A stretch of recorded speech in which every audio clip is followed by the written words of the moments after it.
Bismillahirrahmanirrahim. Assalamualaikum warahmatullahi wabarakatuh. Assalamualaikum warahmatullahi wabarakatuh.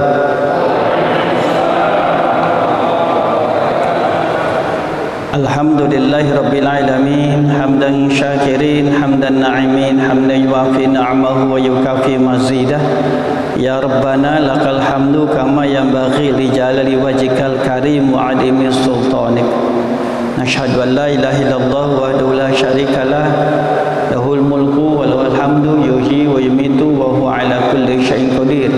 Wa nashhadu anna Muhammadan abduhu wa rasuluh. Allahumma shalli wa sallim wa barik ala sayidina Muhammad. Allahumma shalli ala sayidina Muhammad. Allahumma salli ala sayyidina Muhammadil Fatih lima ughliqa wal khatimi lima sabaqan nasiril haqqi bil haqq wal hadi ila siratikal mustaqim wa ala alihi haqqa qadrihi wa miqdarihil azim. Amma ba'du, ayyuhal fillah ittaqullaha haqqa tuqatih wa la tamutunna illa wa antum muslimun.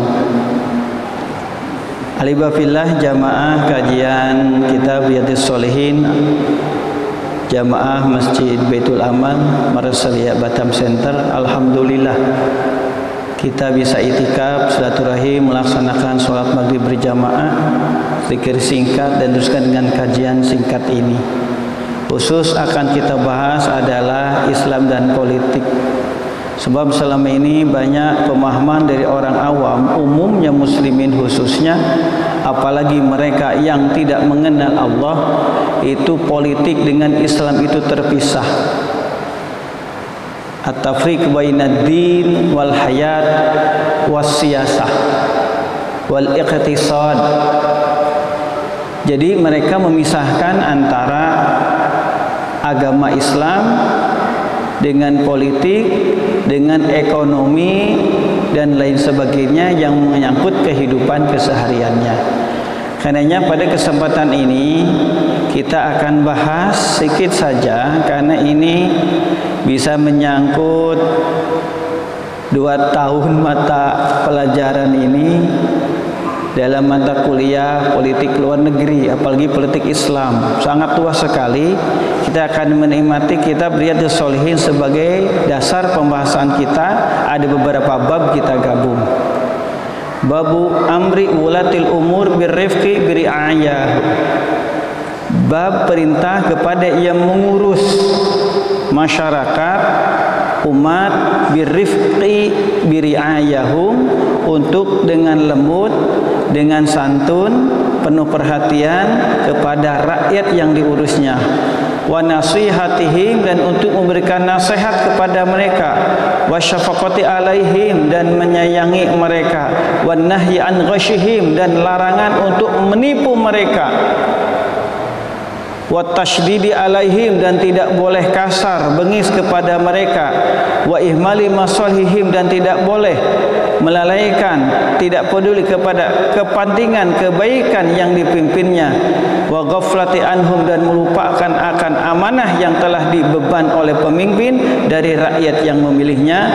Wa an hawaijihim, dan tidak boleh lupa untuk memenuhi kebutuhan masyarakat yang dipimpinnya atau rakyat yang dipimpinnya. Jadi ini bab ini khusus oleh Imam Nawawi, khusus tentang kewajiban bagi pemimpin untuk mengurus masyarakatnya. Hadis yang pertama yang mengenai ini adalah yang diriwayatkan oleh Ibnu Umar, Abdullah bin Umar. Beliau adalah anaknya Umar bin Khattab. Qala sami'tu Rasulullah, qala berkata Ibnu Umar, qala berkata beliau, sami'tu Rasulullah, aku mendengar Rasul Muhammad sallallahu alaihi wasallam, wajib mendengar Rasul membaca salawat. Yaqulu, berkata bersabda Rasulullah, kullukum ra'in, semua kamu yang ada di sini dan di mana saja, ra'in adalah pemimpin. Semua kamu yang hadir di sini adalah ra'in, pemimpin di mana saja pada umumnya. Wa kullukum mas'ulun an ra'iyati, dan kamu sebagai pemimpin semuanya akan dimintai pertanggungjawaban an ra'iyatihi, atas keberhasilan atau tidaknya dalam kepemimpinannya. Wal al-imamu ra'in, pemimpin itu adalah ra'in. Imam itu adalah ra'in. Seorang pemimpin itu adalah ra'in, yang mengurus rakyatnya. Wa mas'ulun an ra'yatihi, akan dimintai pertanggungjawaban atas rakyat yang diurusnya. Warrajulu ra'in, dan seorang laki-laki itu ada ra'in, yang memimpin, yang mengurus fi alhi, di dalam mengurus keluarganya. Wa mas'ulun an ra'yatihi, akan dimintai pertanggungjawaban oleh Allah dari hasil pengurusannya kepada keluarganya. Wal mar'atu ra'iyah, wanita itu adalah pemimpin fi baiti zaujiha, di dalam mengurus rumah suaminya. Apakah sesuai enggak dengan yang dicontohkan Rasul Muhammad SAW dengan para istrinya. Wa mas'ulatun, dan akan dimintai pertanggungjawaban an ariyatiha, hasil dari kepengurusan kepemimpinan perempuan muslimah tersebut. Wal khadimu ra'in, khadim itu, pembantu itu ra'in, pemimpin juga fi mali sayyidihi, di dalam mengurus harta sayyidnya, majikannya, bosnya. Wa mas'ulun an ra'iyati, akan dimintai pertanggungjawaban atas kepengurusannya, atas kepemimpinannya, atas kewajiban yang diberikan kepadanya. Disimpulkan, wa kullukum ra'in wa mas'ulun an ra'iyati, semua itu adalah pemimpin, pengurus yang akan dimintai pertanggungjawaban atas hasil kepengurusannya tersebut. Hadis riwayat Bukhari Muslim. Ini hadisnya umum, tetapi menyangkut semua hal. Sebab Islam itu mengatur semua aspek kehidupan, bukan hanya untuk masalah ubudiyah, ibadah mahdoh saja hubungan dengan Allah, tetapi ibadah itu goir mahdoh, ada hubungannya dengan selain manusia. Jadi kalau ibadah mahdoh murni hubungan dengan Allah, dalam fikih adalah fikih ubudiyah. Yang kedua adalah ibadah ghair mahdoh. Yang kedua dalam fikih adalah fikih muamalah, artinya berinteraksi, bergaul, bersosialisasi dengan sesama manusia. Karenanya di dalam syariat Islam itu terbagi 3 hal. Pertama adalah akidah, usuluddin. Dari zaman Nabi Adam sampai Rasulullah ini sama, yaitu ani'budullaha wajtanibut taghut. Kamu harus menyembah hanya Allah dan menjauhi taghut, segala sesuatu yang disembah selain Allah, yang dianggap, diakui, diitikadkan, diyakini, diimani mempunyai kekuatan selain Allah. Karenanya wajib kita sebagai muslim beriman kepada Allah, memahami makrifat, beriman bahwa Allah punya wajib 20 sifat. Dan Allah mustahil mempunyai 20 sifat. Satu sifat unang bagi Allah, wujud, qidam, baqa, mukhalafatul lil hawadisi ila akhirih. Wajib. Yang kedua, harus mengetahui, mengimani bahwa mustahil Allah punya 20 sifat. Wujud Allah wajib ada, wujubul wajib, Allah itu wajib ada. Kalau nggak ada Allah, nggak akan ada alam raya ini. Mustahil Allah itu Adam, tidak ada. Karena adanya alam raya ini, maka membuktikan Allah itu Maha Pencipta. Di antara sifat wajib 20 itu adalah ahadun, wahdaniyah. Allah mempunyai sifat wahdaniyah, tunggal esa, satunya Allah, bukan setengah tambah setengah atau 100 dikurangi 99. Esa, al-ahad fi zati, dalam zatnya Allah, tidak terdiri dari tersusun dari berbagai macam unsur. Itu ahad. Ahad juga di dalam perbuatannya. Artinya pertama, bahwa Allah itu berkuasa menciptakan apapun, yang besar kecil sama untuk Allah, nggak susah. Yang kedua, bahwa tidak ada yang menyamai bahkan menandingi Allah dalam perbuatannya. Ahad fil af'an. Yang mana mata Allah Subhanahu wa taala, balik lagi karena bahasanya adalah tentang politik, harus kita yakini bahwa ini dasarnya. Dasarnya kita bermuamalah, bergaul dengan sesama manusia. Hasilnya adalah harus dengan la ilaha illallah. Itu adalah akidah. Itu sama. Kalau dia mengitikadkan ada Allah mempunyai tandingan, mempunyai anak, itu bukan Allah. Qul huwallahu ahad. Katakan oleh Rasul Muhammad, huwallahu ahad. Allah itu adalah ahad tunggal. Allahus samad. Allah itu tempat bergantungnya semua makhluk, tempat memintanya semua makhluk. Lam yalid wa lam yulad. Allah itu tidak melahirkan dan dilahirkan. Walam yakul lahu kufuwan ahad. Allah itu tidak punya sekutu. Tidak sesuatu yang akan bisa menyamai Allah. Ini dasar akidah kita. Yang kedua adalah tentang akhlak. Innama bu'istu liutammima makarimal akhlak. Sesungguhnya aku diutus untuk menyempurnakan akhlak. Karenanya muslimin punya sifat maziyah, istimewa dalam kesehariannya. Apalagi bergaul dengan sesama manusia, bukan hanya kalangannya di rumahnya, tetangganya, regionalnya, bahkan hubungan internasional dengan medsos pun harus dengan akhlak yang Islam. Ini sesuai dengan firman Allah, Bismillahirrahmanirrahim. Innallaha ya'muru bil adli wal ihsan. Ini dasar berpolitik nanti, Pak. Innallaha, sesungguhnya Allah, ya'murukum bil adli wal ihsan, memerintah kamu bil adli untuk berbuat adil, wa syai'in fi mahallihi, menempatkan sesuatu pada tempatnya, berbuat baik sesuai aturan Allah, adil ketika hubungan dia dengan Allah, menempatkan Allah dalam hatinya adalah al-ma'bud bihaqqin, yang berhak disembah. La ilaha ma'bud bihaqqin illallah. Itu harus ditanamkan dalam hati sanubari kita. Tidak Tuhan yang berhak disembah kecuali hanya Allah. Bahwa Allah itu ada tempat bersandar kita, tempat meminta kita, tempat sumber kebahagiaan kita. Jamaah yang dirahmati Allah Subhanahu wa taala, itu tentang akhlak. Karenanya Allah merintahkan di dalam satu ayat yang menyangkup isi dari 30 juz Al-Quran, 114 surat, 6.666 ayat. Dengan satu ayat, innallaha ya'murukum bil adli wal ihsan. Innallaha ya'muru bil adli wal ihsan. Sesungguhnya Allah memerintahkan bil adli, untuk berbuat adil, wal ihsan, berbuat baik, wa ita'izil kurba, dan beri kepada zil kurba, kaum kerabat yang punya hubungan darah atau kekerabatan karena pernikahan, wa yanha, dan Allah mencegah anil fahsya, berbuat keji, itu zina, termasuk adalah pembunuhan di dalamnya, wal munkar, segala sesuatu yang diingkari, yang ditolak oleh akal sehat, seperti menipu misalkan, mencuri misalkan, gibah, ceritakan aib orang lain, memfitnah, memarahi orang, menjatuhkan marwah harga diri orang lain, itu termasuk munkar.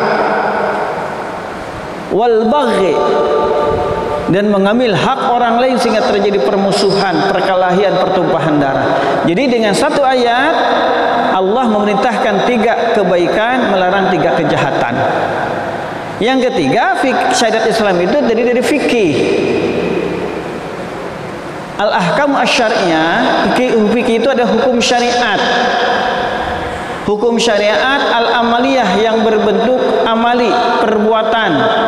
Al-muktasabu, yang dihasilkan min adat tafsiliyah, dari terperinci. Artinya selain ada nas qat'i dari Allah dan Rasulullah, maka ada hasil ijtihad para imam, para ulama. Ini dalam fikih. Karenanya fikih terdiri dari beberapa bagian. Intinya ada dua bagian, fikih ibadah, fikih muamalah. Fikih ibadah ada hubungannya dengan rukun Islam yang 5 kecuali 1, yaitu syahadat. Sebab mengucapkan 2 kalimat syahadat itu ranah pembahasan akidah, usuluddin tadi. Sisanya tentang sholat, zakat, puasa, haji, itu fikih ibadah, dibahas dalam fikih. Yang kedua adalah fikih muamalah pada umumnya dengan manusia. Di dalamnya ada pertama muamalah tentang masalah iqtisad, ekonomi, jual beli, simpan pinjam, gitu, titip menitip, mudharabah bagi hasil, musyarakah, kerjasama bisnis misalkan. Itu ar-ribh, mengambil untung dari yang lain. Itu Pak, dari masalah muamalah. Nanti dari muamalah tersebut ada masalah-masalah hukum perdata, itu dalam bab muamalah. Dalam muamalah besar tersebut ada juga jinayah. Apabila terjadi pelanggaran hukum, maka ada kitab undang-undang hukum pidana. Itu dalam fikih, Pak, pembahasan fikih.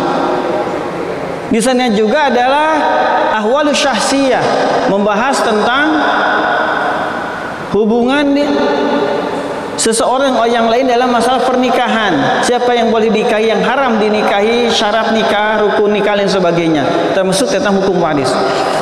Di dalam fikih muamalah itu juga ada fikih siasah, fikih politik. Tetapi arti politik menurut orang barat dengan politik yang dimaksud dalam Islam itu lain, Pak.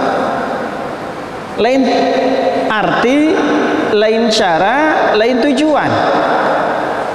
Sebab seperti perkataan Imam Ghazali bahwa agama dengan negara adalah dua sisi mata uang yang tidak bisa dipisahkan. Agama sebagai dasar, politik sebagai penjaga. Agama tidak akan aman, tidak berkembang dengan maksimal, bahkan tidak bisa menyebar kemanapun apabila tidak dilindungi oleh negara. Sebab negara sebagai pelindung. Dan negara akan hancur, berkeping-keping, bahkan jauh dari akan mendapatkan masyarakatnya kebahagiaan apabila agama yang tidak dijadikan dasar pijakan sebagai akhlak. Jadi tidak bisa dipisahkan. Karenanya dalam Islam Allah berfirman di banyak tempat.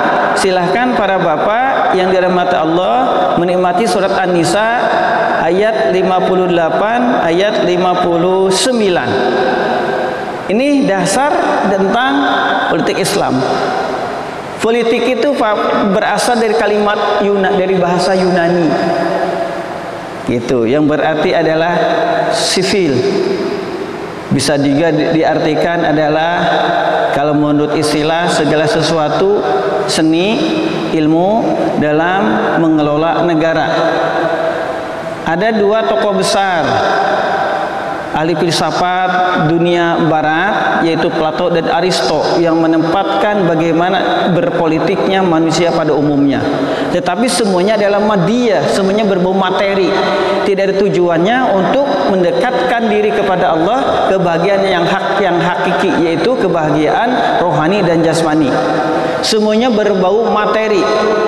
Sehingga politik bisa diartikan adalah bagaimana supaya berkuasa dan memanfaatkan kekuasaan tersebut. Itu politik pada umumnya kalau dipahami dari kata dari pihak filwuku, kenyataannya fil alam dunal islamiyah, di dunia umum selain dunia Islam. Ini politik, Pak. Tetapi berbeda dengan kalau bahasanya bukan politik, artinya siasah. Asiasa tidak bisa diartikan politik secara umum. Asiasa berasal dari kata Allah. Saya susu siasatan. Saya susu artinya at-tadbir, mengatur, mengurus. Di sini bukan hanya urusan materi yang diurus, tetapi adalah urusan rohani, urusan mental spiritual. Karenanya jamaah yang dirahmati Allah, para ulama mendefinisikan tentang politik ini, diartikan dengan politik Islam berarti as-siyasah asy-syar'iyyah, politik Islam.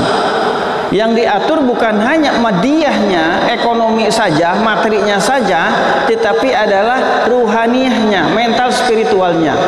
Karenanya syarat seorang pemimpin itu harus sesuai dengan yang dicontohkan Rasul Muhammad sallallahu alaihi wasallam.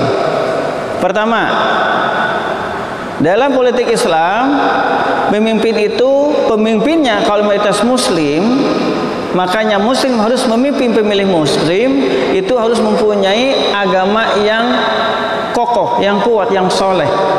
Silahkan Bapak Ibu yang dirahmati Allah buka surat At-Taubah ayat 128 ayat 129. Ini karakteristik contoh Rasul Muhammad sallallahu alaihi wasallam. Laqad ja'akum, sumpah sesungguhnya ja'akum telah datang kepadamu Rasul seorang utusan min anfusikum, dari kelompok kamu. Pertama adalah pemimpin itu harus dari bangsanya sendiri.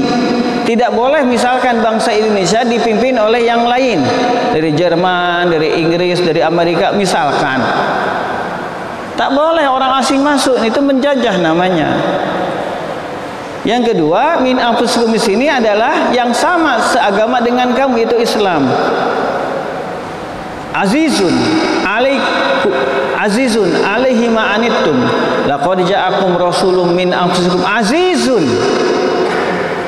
memberi rasa payah, susah, duka nestapa alaihi kepada rasul tersebut ma anittum, kesusahan, kesulitan yang kamu rasakan.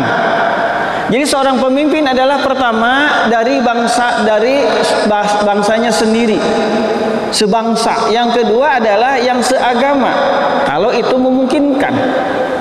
Kalau misalkan kita hidup di Eropa, di Amerika misalkan, dan Amerika tempat yang lain, maka pilihlah calon pemimpin presiden yang mendukung, yang melindungi agama lain.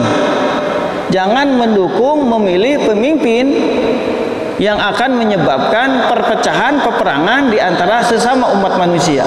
Itu kalau tempat selain Indonesia, Pak. Yang kedua adalah yang selanjutnya pemimpin yang merasakan kesusahan, duka nestapa rakyat yang dipimpinnya. Jadi tidak mau senang sendiri, tidak mengepentingkan dia dan kelompoknya. Itu adalah pemimpin yang harus dipilih. Azizun alimanitum, harisun alaikum bil mu'minina, harisun sangat menginginkan alaikum terhadap kamu al mu'minina menjadi orang yang beriman, orang yang taat kepada Allah.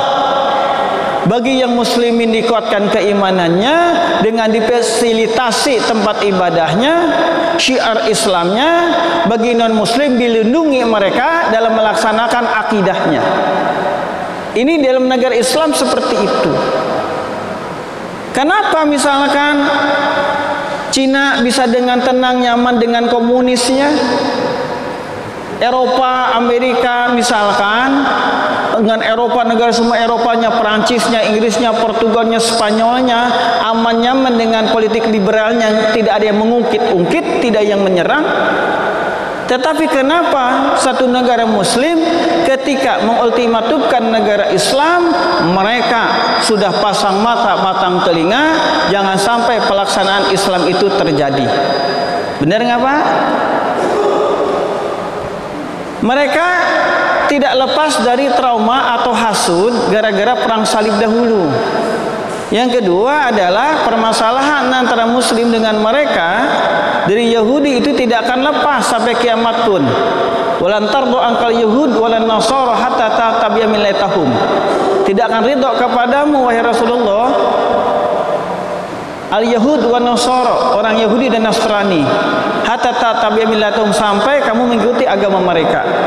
Saya Rasul bersabda, suatu saat akan terjadi pada umatku, diperebutkan umat yang lain itu seperti kue, seperti makanan oleh orang-orang lapar. Sahabat bertanya, apakah karena sedikitnya Rasul? Bukan. Banyak umat Islam itu tetapi seperti buih di lautan. Apa penyebabnya? Adalah wahan, hubud dunya wa qahratul maut, cinta materi melupakan mati. Seperti buih di lautan. Hatta la dakhul hujrat dobi, sampai kalau mereka masuk lubang biawak pun malapetaka kamu akan mengikutinya. Al-Yahud wa Nasara ya Rasul, apakah Yahudi dan Nasrani? Rasul menjawab, siapa lagi? Jamaah yang dirahmati Allah Subhanahu wa taala, kita teruskan pembahasan kita.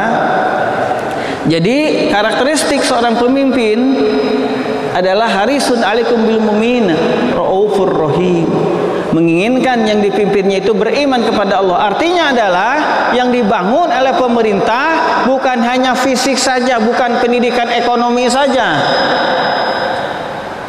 bukan hanya keamanan internal dalam negerinya atau hubungan dengan luar negeri, bukan. Tetapi yang terpenting adalah bagaimana akidah, akhlak penduduk di sana itu sesuai dengan agama yang dipimpinnya. Jamaah rahmati Allah. Selanjutnya adalah harisul alaikum raufur rahim, welas asih, penyayang. Rauf diartikan oleh ulama adalah usaha as-sa'yu fi zalil darar, usaha untuk menghilangkan segala sesuatu yang menyebabkan masyarakat yang mimpinya susah, celaka. Itu usaha Rasul, dan memang itu terjadi. Bukan cuma Rasul, khalifah yang 4 itu terjadi.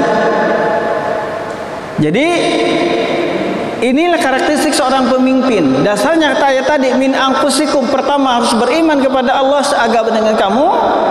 Apabila kamu hidup di tengah masyarakat yang mayoritas non muslim, milih pemimpin seperti Amerika, di Rusia misalkan, pilihlah calon pemimpin yang benar-benar menghargai, menghormati agama orang lain termasuk agama Islam. Harus dipilih seperti itu. Raufur Rahim, penyayang, artinya adalah as-sa'yu fi ita'il khair. Rahim adalah Rasul itu penyayang, senantiasa berusaha untuk memberikan kebaikan. Seorang pemimpin adalah seorang yang memberikan segala sesuatu dari dirinya, dari partai yang mendukungnya, kebaikan untuk dirinya dan masyarakat pada umumnya. Tentu dengan dasarkan dari firman Allah. Ini dasarnya kita apa? Segala aktivitas kita harus sesuai dengan firman Allah ini. Ta'awanu alal birri wat taqwa. Ta'awanu, kamu harus saling bantu, alal birri, dalam berbuat kebaikan, wat taqwa, dan ketakwaan. Segala aktivitas kita itu harus sesuai dengan dasar berbuat kebaikan dan ketaatan kepada Allah Subhanahu wa taala. Wala ta'awanu, dan janganlah kamu saling menolong, alal ismi, dalam berbuat dosa, wal udwan, permusuhan. Jadi politik pada umumnya, politik sekuler liberal tidak mengedepankan akhlak tetapi kepentingan yang sesaat. Tetapi politik Islam sebut siyasah syariah.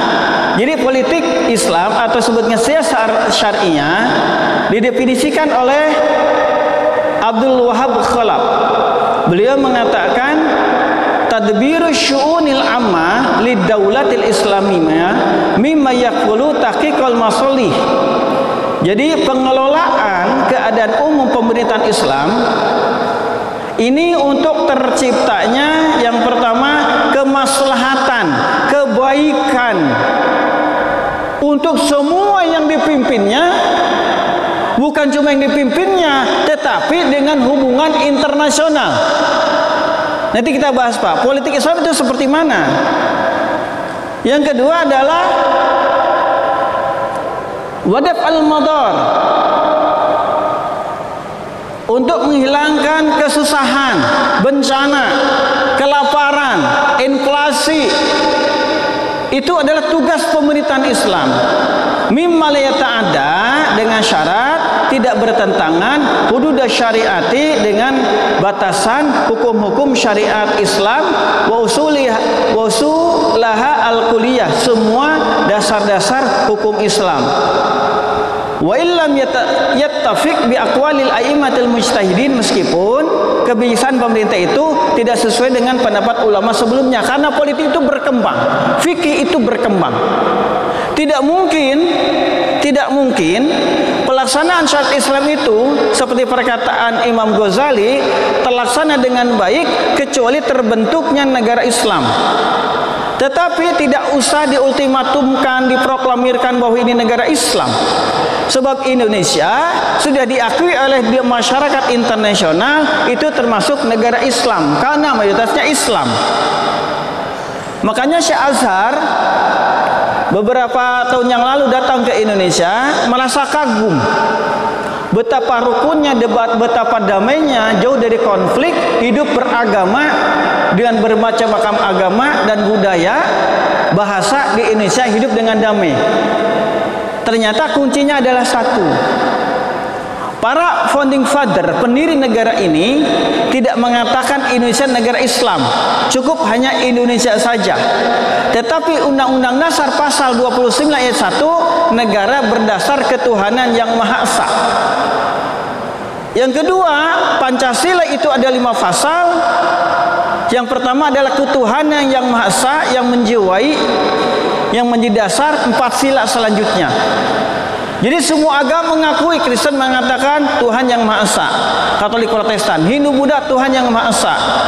termasuk Konghucu yang baru diakui ketika zaman Gus Dur, mengakui ketuhanan yang Maha Esa, kemanusiaan yang adil beradab, persatuan Indonesia, kerakyatan yang dipimpin oleh hikmah kebijaksanaan dalam permasyaratan perakilan. Kelima, keadilan sosial bagi seluruh rakyat Indonesia. Semuanya adalah bagian dari ajaran Islam. Ternyata pengamalan Islam di Indonesia itu sudah sangat bagus. Meskipun tidak diultimatumkan negara Indonesia negara Islam, tetapi pelaksanaannya itu sudah sesuai dengan syariat Islam. Pertama adalah Islam mengajarkan bahwa penduduknya itu boleh memeluk agama yang dipercayai, tapi dakwah Islam tetap jalan. Makanya sifat Rasulullah tadi di dalam surat Taubah ayat 128 menjadi landasan seorang pemimpin. Yang kedua, yang dipimpinnya pun harus taat kepada Allah atau Rasul Muhammad SAW. Jadi daulah Islamiyah itu dasarnya adalah negara yang didasarkan dengan Al-Quran, hadis dan kandungan isinya. Dan pelaksanaan di Indonesia dari sosial, politik, ekonomi, budaya itu sudah banyak mengambil dari ajaran Islam, meskipun harus perlu kesempurnaannya. Karenanya politik Islam itu mengambil semua urusan. Coba para bapak ibu yang dirahmati Allah, menutup pertemuan ini, bagaimana arti syariat Islam atau siasat syariah menurut Abdurrahman Taj? Apa yang diurus oleh politik Islam itu? Ternyata seperti tadi, Pak. Semua urusan di satu negara itu tak lepas dari politik. Urusan keamanan negara itu karena ada politiknya, diurus oleh negara. Karenanya apa itu siasat syariah? Siasat syariah atau politik Islam adalah al-ahkam wa tasarrufat allati tudabbiru biha syu'unal ummah.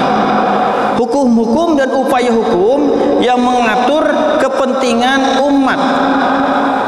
Fi hukumatiha, di dalam pengaturan eksekutif tidak boleh memilih pemimpin yang tidak beragama, yang tidak mempunyai sifat dalam sifat At-Taubah ayat 128 itu. Harus beragama, dari bangsa kamu sendiri, harus merasa susah akan kesusahan yang dipimpinnya, ingin membahagiakan mereka, menghilangkan kesusahan ketika terjadi kesusahan. Yang kedua adalah watasyriha. Syariat politik Islam itu mengatur tentang watasyriha. Legislatifnya diurus. Yang membuat peraturan adalah peran pertama adalah pemerintah untuk mengatur pemerintahannya, yang kedua adalah DPR. Diatur dalam siasat syariah politik Islam, Pak. Dibuktikan dengan Rasul Muhammad SAW. Wa qadaiha, dan mengatur juga tentang legislatifnya, yudikatifnya, maaf, tentang hukumnya. Hukum-hukum pidana perdata diatur oleh Islam. Karenanya tentang ada hakim, ada jaksa, ada politik, ada mahkamah agung, itu diatur dalam negara Islam. Dicontohkan oleh pemimpinan Rasul Muhammad SAW dan para sahabat. Contoh kecilnya seperti ini. Adalah Rasul bersabda, as-sariqu was-sariqatu faqdu aydihuma. Pencuri laki-laki, pencuri perempuan, potong tangannya. Siapa yang boleh memerintahkan potong tangan? Pemerintah. Dalam hal ini adalah tuntutan jaksa putuskan oleh hakim yang nangkap polisi. Ini adalah bagian yudikatif. Diatur oleh Islam. Az-zani wa zaniatu fajlidu kulla wahidin minhuma mi'ata jaldah. Wanita yang zina, laki-laki zina, cambuklah 100 kali cambukan apabila melakukan zina di luar ikatan nikah, artinya belum nikah. Masih gadis, masih lajang. Siapa yang melakukan? Ustadz Gai? Bukan. Siapa? Pemerintah. Ayat yang lain adalah waqatilu fisabilillah. Kamu harus memerangi mereka fisabilillah Allah. Perangi orang yang mau aneksasi, mencaplok negara kamu, mengganggu agama kamu. Itu firman Allah. Hai sesakiftumum, di mana saja mereka berada. Tetapi firman Allah, wala ta'tadu, janganlah kamu berlebihan. Siapa yang memerintahkan perang jihad adalah pemimpin tertinggi, itu presiden atau raja. Jadi semua urusan itu akan terlaksana dengan baik apabila terbentuk negara Islam. Karenanya pilih anggota parlemen yang muslim yang benar, yang saleh, Pilih pemimpin mulai dari wali kota, mulai dari gubernur sampai presiden adalah yang soleh, yang punya sifat seperti yang dicontohkan oleh Rasul Muhammad dalam surat At-Taubah 128. Jadi kalau dia mengatakan Islam tidak berpolitik, bodoh bin tolol dan goblok namanya. Karena Islam mengatur semua urusan, dan ini sudah terjadi, dibuktikan negara kita sendiri. Tinggal menyempurnakan saja. Ada perkataan menarik dari Yusuf Iza Mahendra. Ketika ada keinginan dari kelompok Muslim Indonesia untuk membuat partai Masyumi. Masyumi kan dibubarkan oleh Soekarno dulu. Apa kata Yusuf? Beliau kan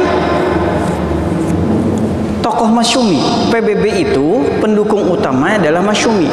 Apa kata beliau? Siapa sekarang yang mau membiayai partai Islam? Garis bawahi. Kenapa? Karena memang banyak yang mengatasnamakan Islam, tetapi kehidupan kesehariannya adalah tidak mencerminkan partai Islam. Itu bukan di Indonesia saja, di mana saja, Pak. Nah, kalau ingin partai Islam benar-benar dikagumi, diikuti oleh di Indonesia masyarakat Islam, maka harus sesuai dengan yang dicontohkan Rasulullah surat At-Taubah ayat 128 itu. Tetapi permasalahannya adalah seperti obrolan kami di WA di beberapa teman alumni Azhar Mesir itu adalah, kalau kita ingin mengangkat pemimpin yang soleh benar, berilmu, maka harus kita kumpulkan modal. Sebab seperti perkataan Ketua Bawaslu tadi itu, banyak calon pemimpin daerah dan pilkada ini sekarang dan tentu sebelumnya itu dibiayai oleh cukong. Benar nggak, Pak? Bayangkan, Pak, untuk tim sukses saja lebih luas cakupan pemilihan, lebih luas biayanya. Minimal untuk kopi rokoknya, untuk bensinnya. Kita nggak boleh menafikan, Pak. Benar nggak? Ada di sini tim sukses ada. Haram boleh nikmati, karena itu kerja. Bagus, menang nggak jagoannya?